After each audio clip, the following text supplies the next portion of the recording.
Hi guys, welcome back to my channel. Today's video is about the most common mistakes that people make when learning Brazilian Portuguese.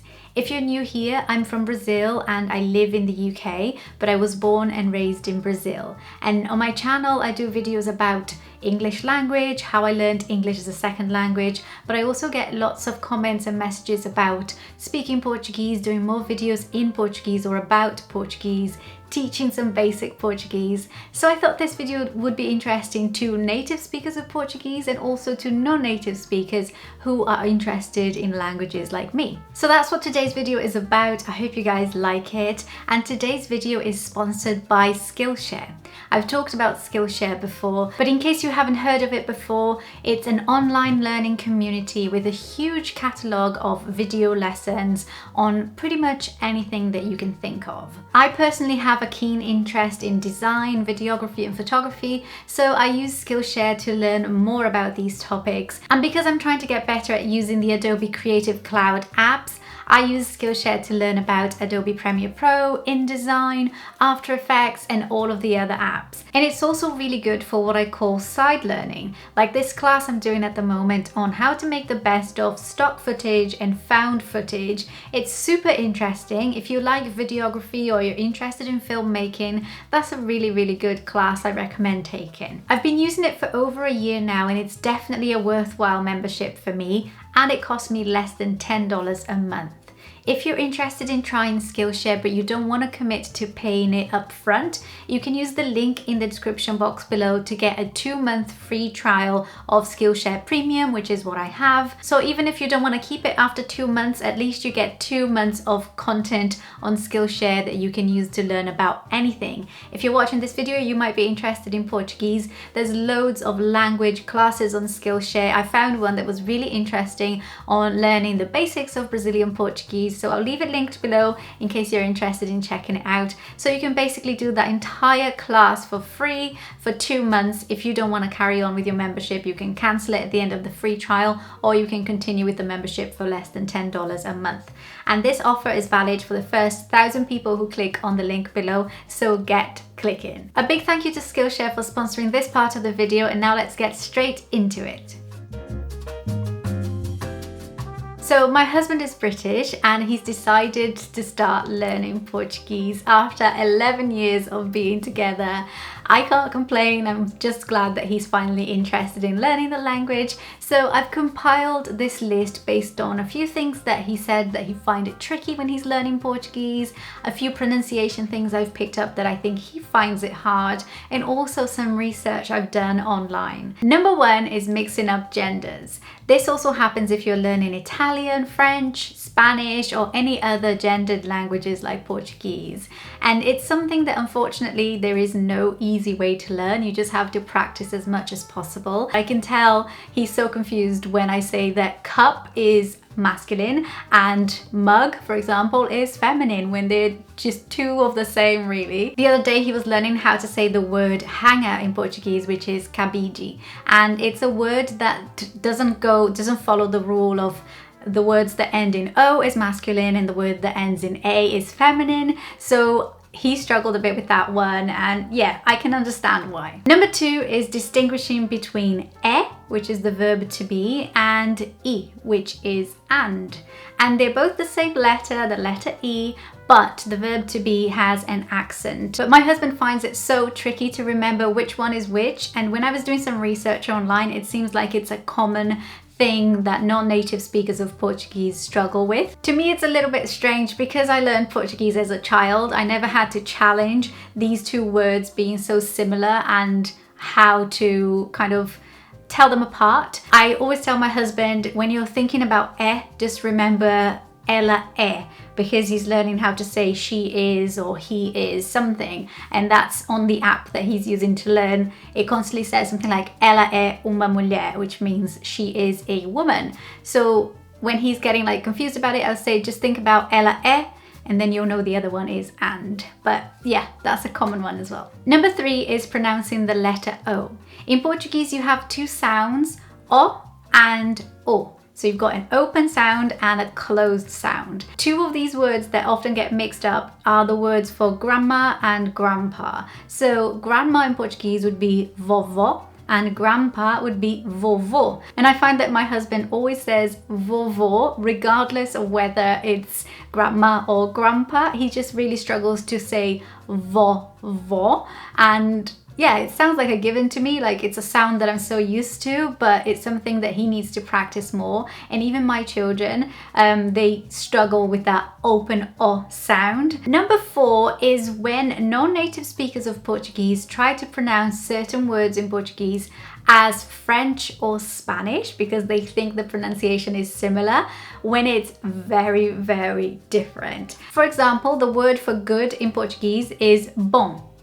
Now, it's not quite bon as in French. I find that a lot of people try and say bon instead of bon. It's a tiny, tiny little difference in the way that you end the pronunciation of the letter M, but it makes a big difference. And it's something that I constantly correct my children when they say bon instead of bon. And equally, because in Spanish you have certain sounds like the gracias sound that you don't have that in Portuguese.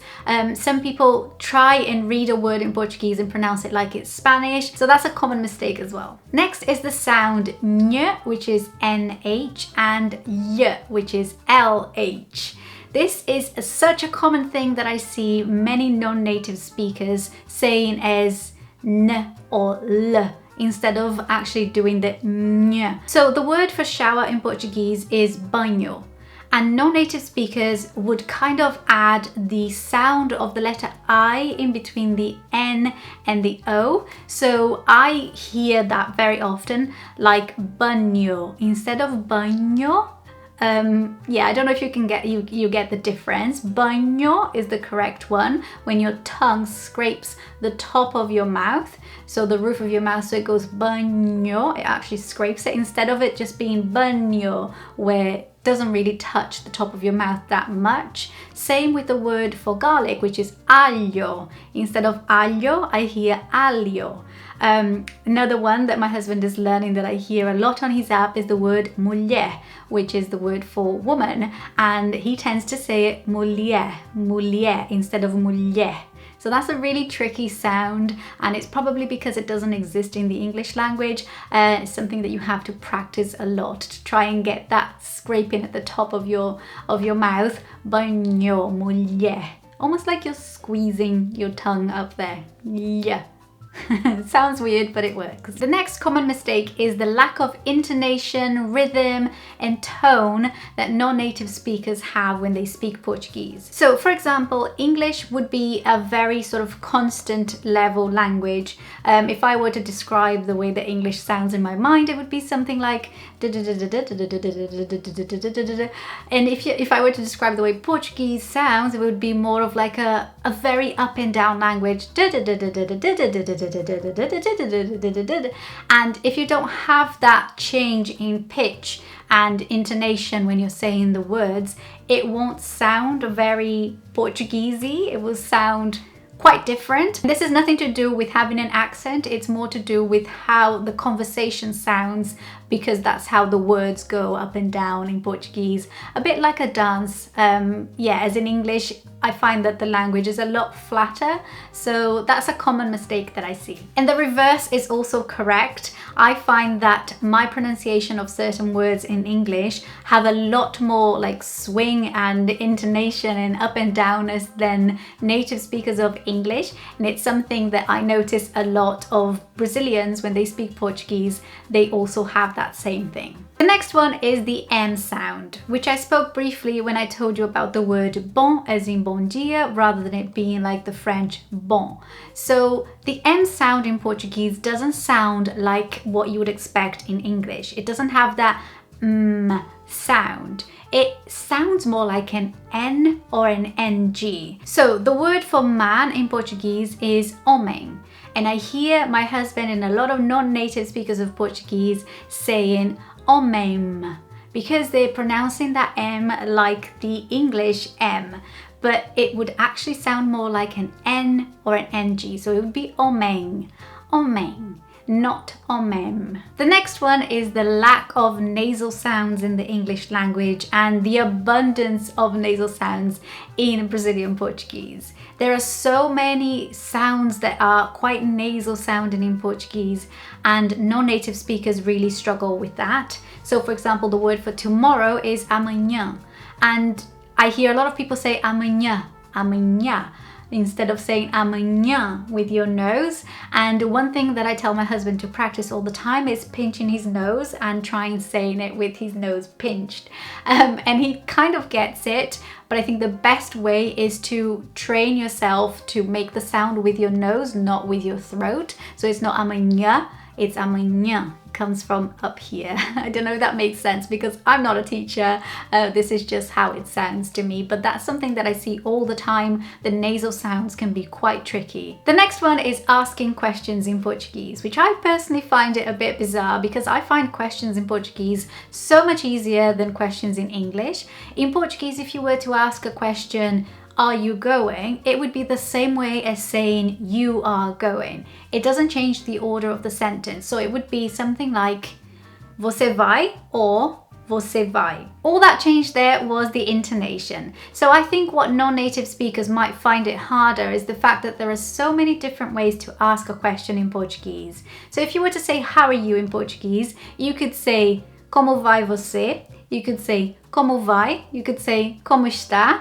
And all of these different ways might be confusing. But to me, I still find questions in Portuguese a lot easier than questions in English because you don't have to change the order of the words in the sentence. The next one is the pronunciation of which a lot of non-native speakers of Portuguese pronounce it as au. Again, that nasal sound that has to come from the nose in order to make that sound. So things like hand in Portuguese is mão, not mau. Mau is a completely different word. So if you say that, it will cause a lot of confusion because people will think that you're talking about evil instead of talking about your hand. Another one is bread. Bread is pão, not pau. Pau is stick. So you have to really be careful and get that nasal pronunciation of correctly. And a lot of people make that mistake. So that is it. These are the most common mistakes that people make when learning Brazilian Portuguese. Hope you guys liked it. Let me know if you found this interesting, and if you're a native speaker of Portuguese, let me know what you thought of my pronunciation of these words because I'm quite rusty with my Portuguese. I don't get to speak it as often here in the UK, so it's good practice for me as well. If you're learning Portuguese, please comment below and let me know what words or sounds you find it difficult.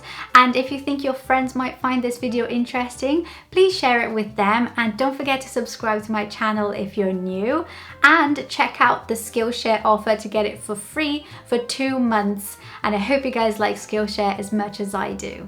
And I'll see you in my next video. Bye!